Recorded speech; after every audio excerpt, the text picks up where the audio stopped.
It's the Bright Queen, and I am here to like cleanse the energy, cleanse the space, cleanse the vibe. And now that I'm here, I feel like this is the right thing to do. So we're gonna go ahead and get started. I had a very like strange day. Like I had like such like a good like high vibe. Like I was like so like in it. You know, like Greg from Everybody Hates Chris. And then like it just got like hit, and there was so much like pressure and like tension and uncomfortableness. And I feel like on one hand, like the click, it's a huge sign that like I'm supposed to take like a risk and like move away from a certain situation that I'm seeking stability from, and like just jump into the unknown. And so I feel like it's gonna just keep getting pressurized until it happens. Cause like I was in a good vibe until I went into like a certain space with certain people. And so as usual with these themes being relevant for me, I know they are relevant collectively because today is September 18th and today is another 999 portal. And also today is like a relevant day for me. I've had it in my mind for like the last few days because I was feeling very dispassionate. And I was like, okay, like what's something that I loved? And it's like the lyrics to my songs. And I was like, I'm gonna like do like a deep dive into like the lyrics of my songs, like, cause I want to. I've always wanted people to like ask me about it. And at one point I did have a friend of mine who would like ask me about my lyrics, but there's not enough for me. Like I want to go deeper into them. And I was like, I gotta start with like the first song I released. And the first song I released was called Man After Midnight. And it was about this boy, now I guess man that I know, born on September 18th. And so I think that's like very important. So before I get into that, if I get further into that, I came home and I was still feeling like this frustrated, like this uncomfortable, angry feeling.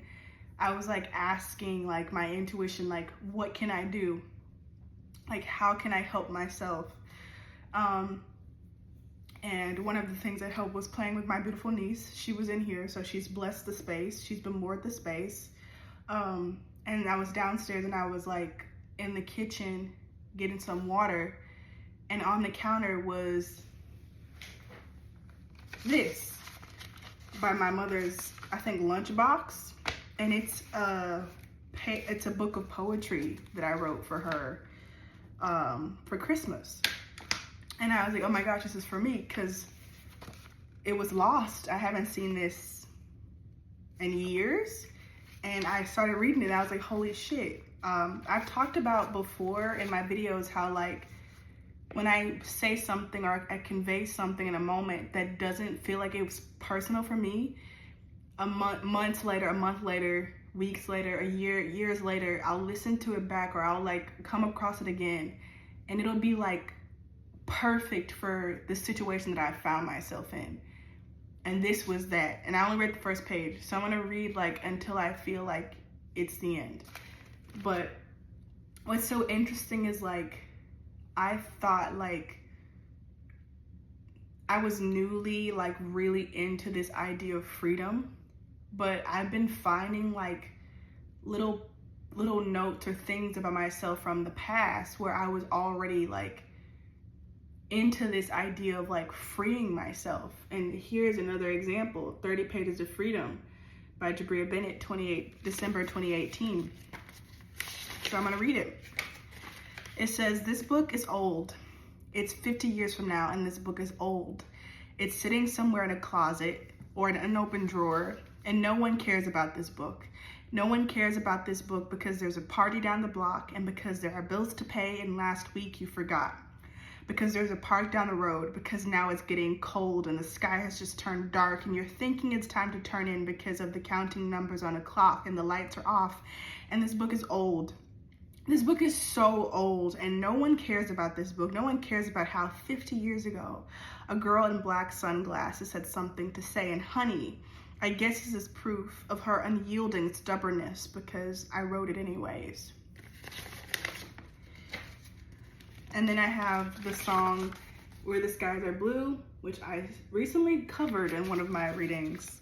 This is just to let you know like how much I love this song. I've loved it for years. And then next,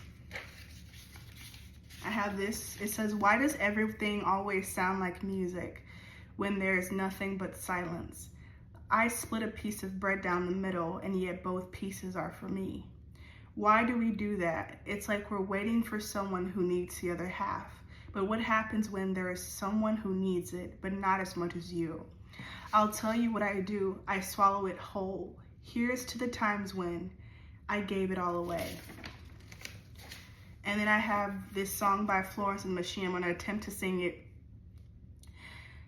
The show is ending and I had started to crack. Woke up in Chicago and the sky turned black. And you're so high, you had to be an angel. And I'm so high, I can see an angel. What's interesting is today, my friend told me like she's taking an impromptu trip to Chicago next week. So that's interesting. And then this song is called June. And that also like has an important meaning for me. Like I always like, well, not always, but I always like meet people in June, or like there's something like, I don't know, significant about June, connected specifically with the person every year. Okay, the next thing I wrote is, the thing about mistaking people for angels is that you don't know that they're not angels until you learn how not to fly. It only makes perfect sense when you cry and the tears are sliding down and they don't rise. It's very expensive not knowing who you are. Very expensive and very time consuming and very, very unhealthy. And if you spend your life this way, it can be very, very, very deadly. But let's not focus too much on that. You want to know how to find out who you are. You want to find out why the sky is blue. It's what they all want you to know. You want to know why apples are red and why you can't see with your eyes closed. Well, the answers are always because of the opposite, or because of their opposition to something else. And it's simple then. The sky is blue because it's not red. And apples are red because they aren't orange. And you can't see because your eyes are closed. And your eyes are closed because you can't see. All the others were out of order and exactly where they needed to be. You complain about being blind, but there were some things you didn't need to see. In your mind, you think, maybe someday someone will say the very thing I've been trying to say, you've been waiting all night and especially all day, and they'll say it and you'll look up and then you'll say, exactly. And everything will be just fine because they'll be exactly on the line of what you've been living to cross. And maybe you'll cross it, you'll die to cross it because that's what you've been living this life for, to die. Yeah, maybe one day someone will come along and save me from a life that is dying to end. But for now, I look to this mirror and I'll say, exactly, to myself, to no end. You gotta go somewhere to get it wrong to be here when you get it right. And I think we'll stop there because I feel like I'm kind of like picking up on the gist of like, I don't know, some themes. But I do feel like, not necessarily better, but I feel like I'm like alleviating some of the feelings I have.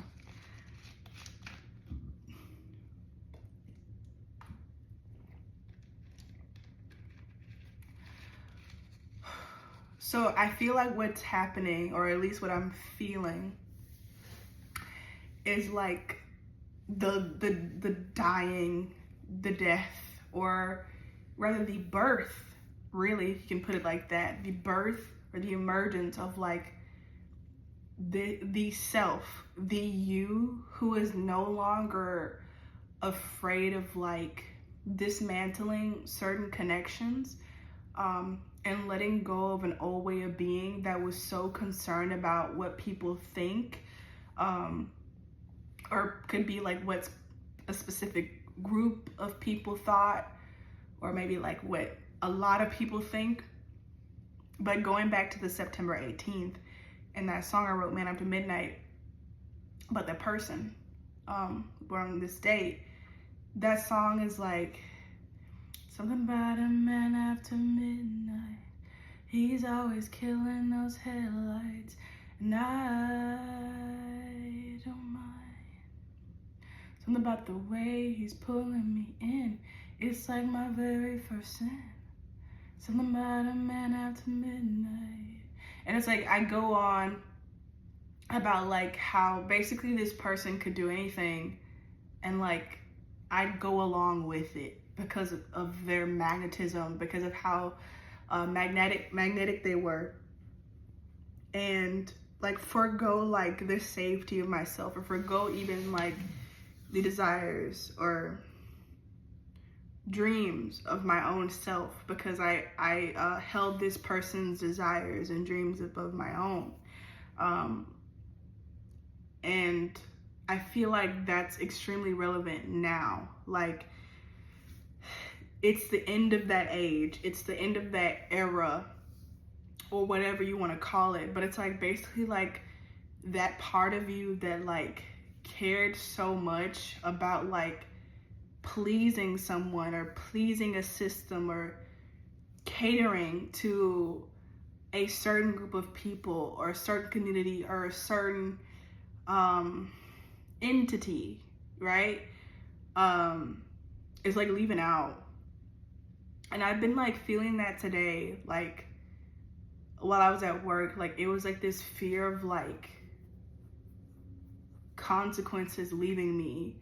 I was just like, I don't care about like the consequences of this. Like whatever happens, I'm gonna be fine. So I'm not really concerned about like saving face or like coming off as like this like friendly person. And I mentioned this recently in a video that I decided to take down about like the woman, and specifically like different experiences like as a Black woman, where like we're kind of like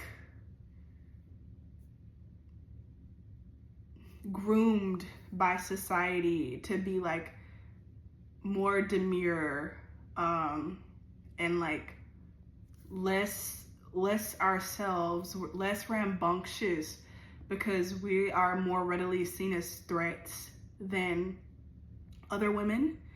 And so without even meaning to, we can easily come off because of, especially I know this for myself, I can speak for myself, my energy, and like I think it's just my energy, like how I hold myself and where I go with myself can easily trigger people and make people feel threatened.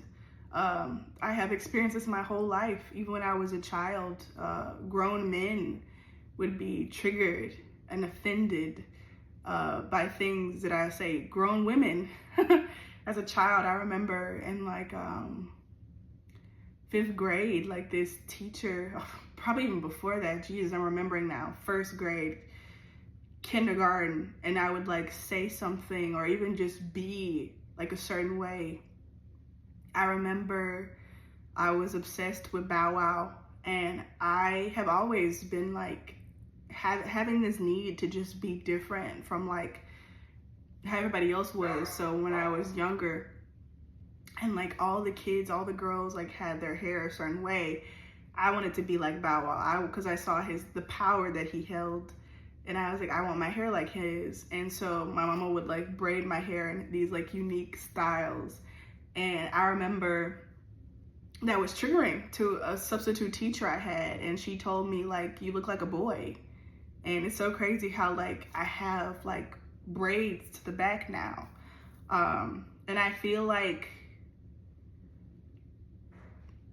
a lot of people would like assume, like based on different hairstyles that I've had, that like I would never wear something like this, or like people would assume by like I said, looking at me previously and how I dress and how I carry myself, that I would be very like reliant upon like hair, or like looking a certain way, or certain materials and clothes and things in order to like I don't know, come off a certain way. But it's me, it's in me, not on me. And I feel like that's the energy. I feel like that's what's like re-emerging or emerging in a way that like it hasn't in a long time, or never has for some people. Because like I said, I was like that when I was younger. I was very much like that. And throughout my life, I would have these moments of like where I didn't think twice about like what I was doing and how I was dressing and what I was saying, and people would like react to that in a way that was surprising to me. But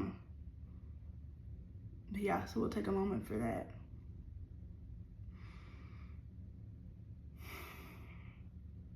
I feel like this kind of like grief and like sadness from like generations of women, generations of feminine energy, that has just been suppressed and like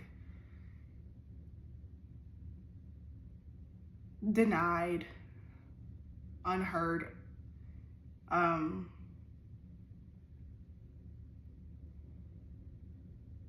told no, and like been at war with itself in order to like appease society, in order to appease somebody else. It's so crazy. Last night I told my mama my hair like Miss Seeley. If anybody know about that reference, you know what I'm talking about. I'm gonna pull some tarot cards.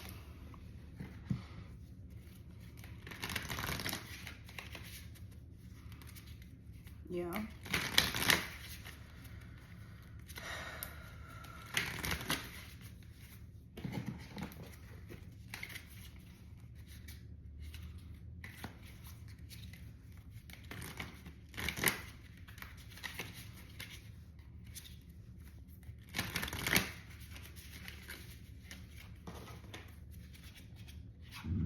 Excuse me. Okay. Okay.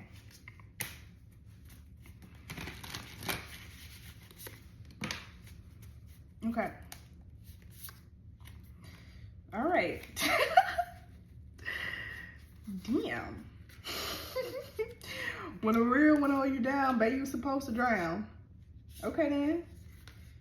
Right. So I'm just gonna take all of these actually.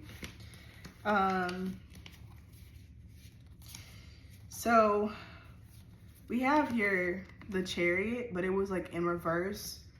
So I feel like there may be other people like me who have been like knowing that like certain things are coming about, and yet you've been like not trying to block them so much as like not just going ahead and doing them. Like, for example, like let's say your intuition is saying like a flower of yours is gonna die. Like you have like this flower in a vase at your house, and you like, I know that that bitch gonna die, like it's gonna die. And like instead of like just going ahead and like throwing it out, you're like, no, I'm gonna like, if it's meant to die, I'm gonna like allow it the natural process, like the natural progress of it dying. But like, like, you just have this knowing inside of you, like it's gonna die, but I'm gonna die, let it die naturally. Instead of like going ahead and kicking that energy out, you're like trying to like, I don't know, it's not like fight or go against anything, but you're just trying, it's almost like you're trying to like prove yourself wrong, like prove your intuition wrong. And also like, it's still that fear of like not wanting to appear crazy, like not wanting to appear like this crazy person who threw out a perfectly good house plan.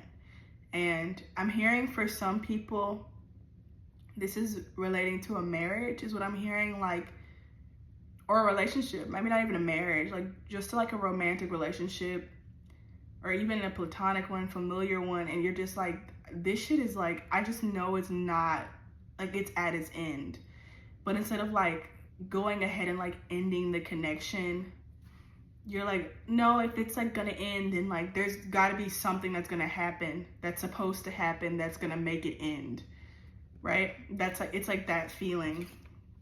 And then look at that, what do we know? 8 of Cups. Walking away card. The walking away card, like right beneath it. Just beneath it. I just felt like this fear, because like when I was thinking about like walking away from like something in my life, I was like, oh shit, like how am I gonna pay for this thing then? Like if I do this, then how will I pay for that? So I feel like that's like a concern also for somebody, like maybe you have like something coming up and like you need, like you think you need some sort of person or resource in order to like see that other thing through. But I'm hearing like you don't know that, and you can't possibly know that. I saw that movie, like The Wrong Paris. It was pretty dumb, but the guy, it was pretty. And Miranda Cosgrove, her character, like the whole purpose of her getting on like the show and the movie was to get the money to go to school in Paris. And she had this choice of like doing the right thing and losing the money she got, or not doing the right thing and keeping the money she got. And so she ended up letting go of the money in order to do the right thing. And by doing that, she got way more money than like she would have had, like, because before she was like just barely like making it. And that's what I'm hearing for somebody here, including myself. Like something is just barely like cutting it. Like it's like bare minimum. Like let's say, for example, if this is like a romantic connection, like they barely like satisfy you. Like the conversation is like just barely like stimulating, like just barely like are pleasing you in the bedroom. It's like, it's nothing fantastic, but like you're like, if I get rid of this like connection, then I won't have any bedroom time at all. I won't have any conversations at all. Like it'll be dry. But like Spirit is saying, like, little do you know that like when you do that, you will be making room, making space for like the ultimate. That song from Freaky Friday. Yeah, you're the ultimate. I don't even know. I was finna say the other song. Yeah, but maybe that one too. But the ultimate is a song that comes on at the end. The ultimate, yeah. Like the person that comes in after that, like this example of a relationship will be like, their conversation will be like sizzling. It'll be so stimulating. Like the bedroom time will be like off the fucking charts. Like that's what's coming in for other people. Like let's say, go back to the plant metaphor. Like you get rid of this plant and like boom, like you get like a fucking forest. Like you get a whole garden, you get a botanical fucking garden. Like that's the type of shit that's coming in, but you're like too busy like trying to wait on this plant to like die out, right? They're saying like make a decision, because like the quicker you make, like I'm hearing like them say, spirit, your guides, your higher self, whatever you want to put it, they're saying like this is gonna happen regardless. But if you let it happen, quote unquote, naturally, like, they're like, just so you know, it's gonna be like a big, like, explosive sort of thing, versus like if you do it willingly, if you walk away from it willingly, it'll be like more peaceful. Like it won't be as like disturbing, versus like if you keep trying to like, it's like also like a car. Like if you can just go like take the wheel off of your car and just don't drive it and just like risk not going anywhere. Or you can keep riding that damn car with that wheel and it's gonna pop on your ass and you'll be somewhere stranded. Like, it's gonna happen either way. Like, you're not gonna have this car anymore either way, or this tire anymore either way, but you could do it this way, or we could do it for you. In the most loving way, of course. Yeah, a lot of emotional fulfillment. And this one is the Muse. I'm gonna take this as a Queen of Cups. I always get confused in this deck, but I'm gonna take it as a Queen of Cups. And from what I remember, like, the Queen of Cups is the one that's like with the closed lid, and it's like trying to like keep a lid on things. Like, your intuition is like screaming at you, and yet you keep trying to like force logic upon it. But your intuition is logical. Like, it is. I was watching a Harry Potter movie and he drank that like liquid look, and it was literally just him trusting his intuition. And his intuition was like, go see Hagrid, even though that was in the completely opposite direction of like where he was gonna go originally. That made more logical sense. Like, his intuition was spot the fuck on, and the person he was looking for was in that opposite direction towards Hagrid. So like, your intuition is logic before like reality catches up to it. So like, be ahead of the curve. So we got like these cards. Like, this one would not let me like move it. And then right after that was this Knight of Voices. Let me go fix the air. Notice how the air came on like right when I picked up these cards.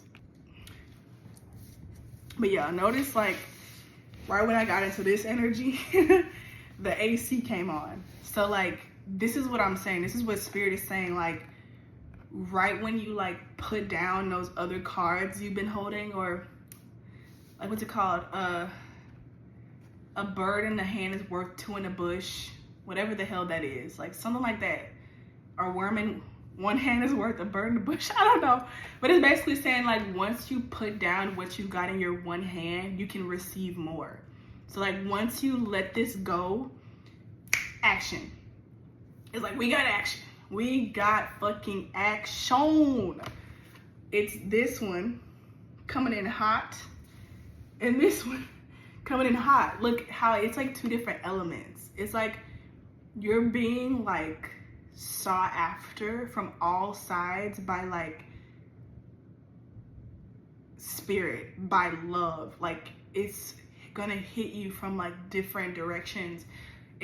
I'm hearing you gonna say like, it's so funny, like, when you're in alignment, how things just fucking flow, versus like before when you were out of alignment. Like, let's say you had like a really good job, or you thought you had a really good job, but then like you didn't have any like good friends, or like your family life was struggling, or your health was struggling, or like, let's say you had like really good health, but then like your romantic life was, you were itching for like some romance, or you know, like you couldn't get through to, I don't know, a sibling or something. It's like one area would be good, but then other ones would be lackluster. And they're saying like, watch, like when you step into faith and like alignment, like it'll all just keep, it'll keep aligning. Like, life will just be so much easier, like, once you choose this. Although it's gonna choose you, like, it's gonna choose you regardless, honey. But specifically here we have air and like fire, and like whatever happens to when air meets fire, the flame gets bigger. Like, that's what I said, it's gonna keep on. It's gonna keep on keeping on. Kind of scared me. Who the hell is that? Hold on. Can't make this shit up. I'm literally talking about like things arriving for you and things just like flowing like immediately for you. I'm hearing like, you won't believe like how much shit just fucking flow. I'm seeing in my mind like one of my favorite movies. It's called Diary of a Mad Black Woman, and how Helen, this wife, that was in a very like neglectful, kind of very like emotionless marriage. Like she was hanging on to that marriage for dear life. Like for one, he was very rich. Like he had a lot of money, so she had like very good stability, was used to a very luxurious life. And so she was clinging on to that, and she didn't let it go even when it was dead. And so finally the universe, her soul alignment, chopped that shit up, and she was forced, literally dragged out of the house. And immediately, like literally her driver leaving that house was like gonna be the person she married next. Like immediately, like I'm hearing like immediately.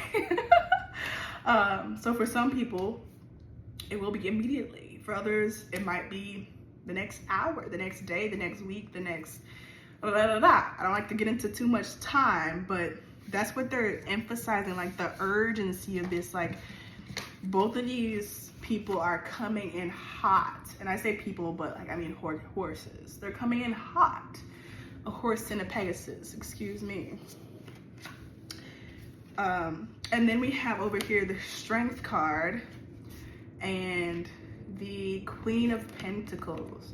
So I feel like both of these cards kind of give like Queen of Pentacles energy, kind of give like that balance of like masculine and feminine energy, right? Because I feel like feminine energy is like more like you know, ethereal, and then like masculine energy is like more like grounded and like material.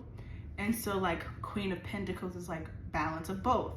And I feel like the Strength card, like this feminine energy taming this masculine lion energy. Like I'm hearing you also just like feel better. Like maybe you won't know how anxious you were and like how much this, whatever it is, I want to say lifestyle, was impacting like your sleep and overall health until it's gone. Like once this is done, this door is closed, you'll feel like,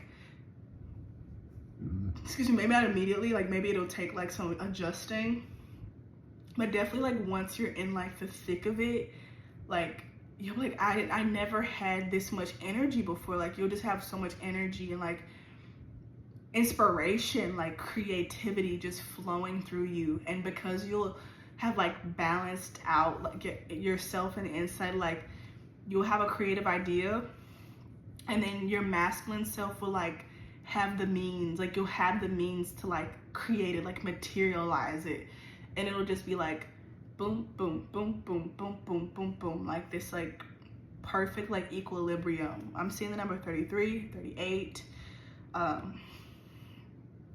38, something. It just reminded me of my friend. She talked like that. She was like 38. Oh, that's funny. We have like a lot more cards over here, but I'm feeling like I need to pull like a different one.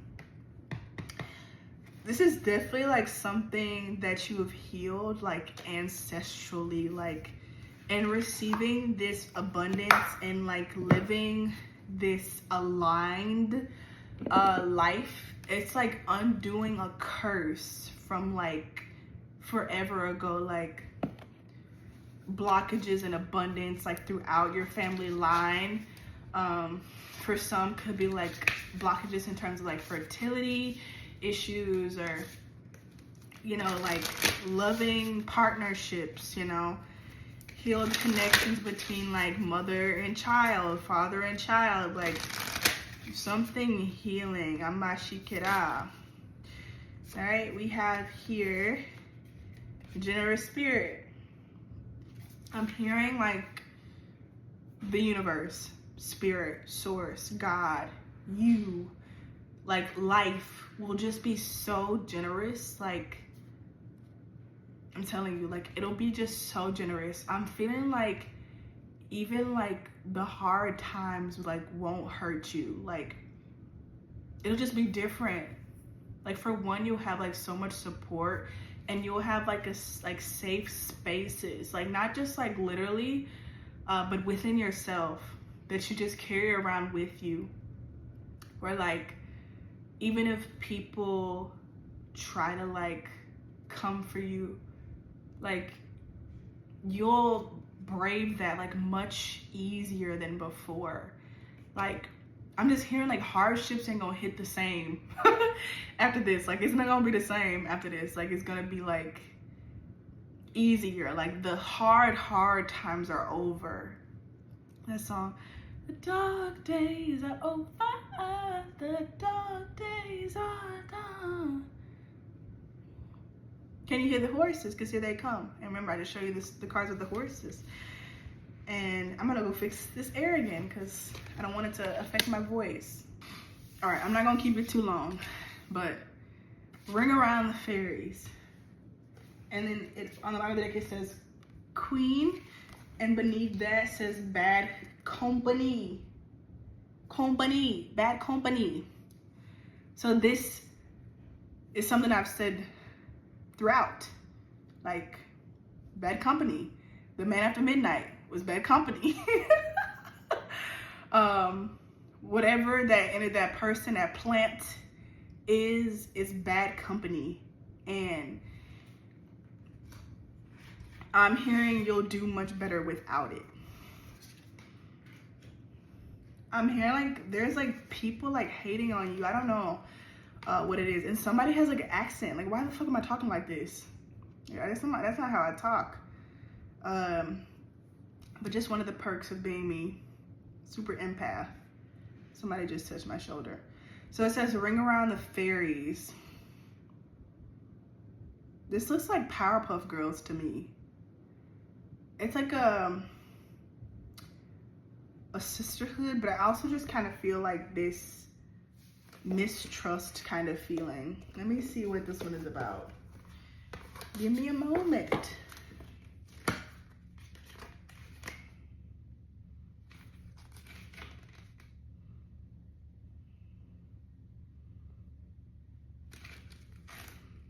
So on page 71, it says fairy rings are, scientifically speaking, mushrooms that form in a circle due to the way their roots spread out when a spore has found a prime growing location.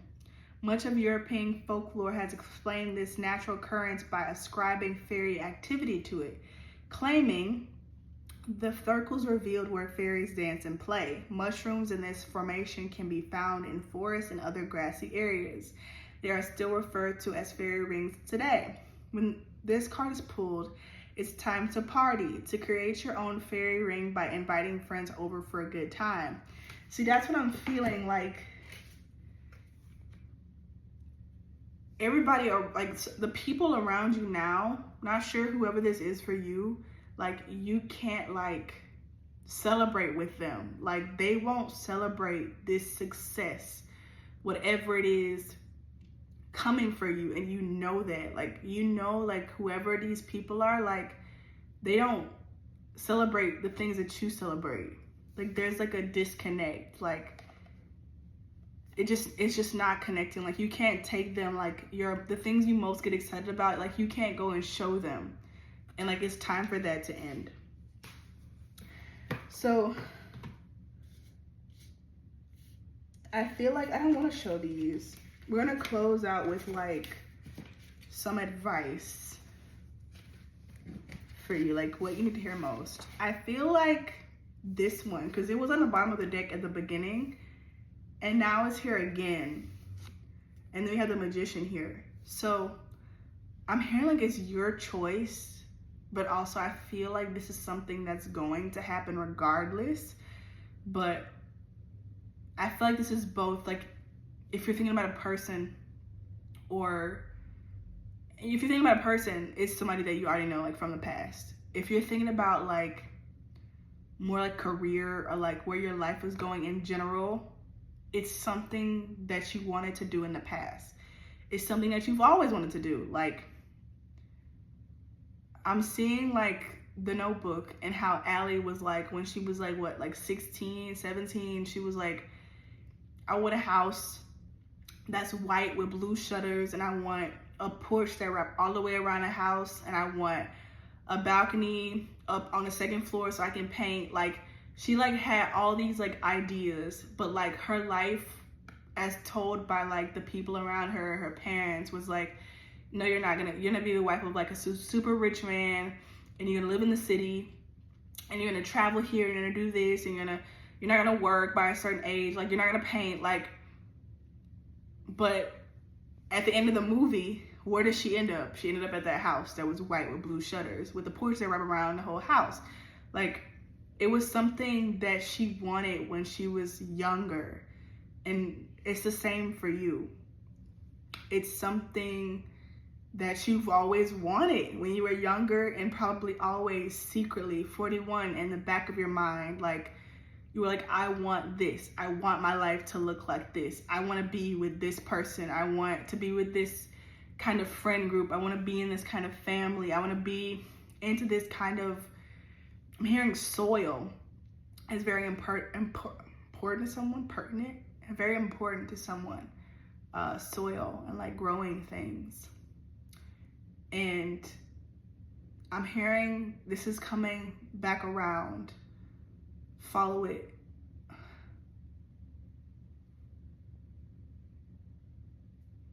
It's very scary. Like, it's like, how do I be the magician?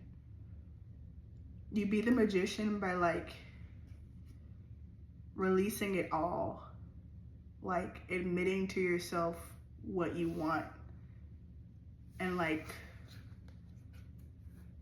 be about that, like believe it, like want it 100%, like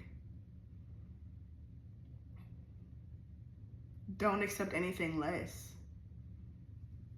Okay, so I'm gonna go love up on myself. Thank you for watching. Hope this helped. Subscribe, leave a comment, and I wish you more love than you had before.